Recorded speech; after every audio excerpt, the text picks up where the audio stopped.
tsakotsakona ho tsakotsakona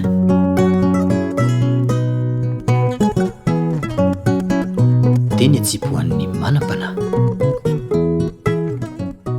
toy ny tantara filalao an-tsehatra ny fiainana mivantana indray miseho monja sy tsy misy famerenana noho izany ankafizo ny mihira mandia mitsika miomesa ho anenenana araraoty ny mity ny mitomany dia ny mbola tsy mihidy ny sehatra ilalaovana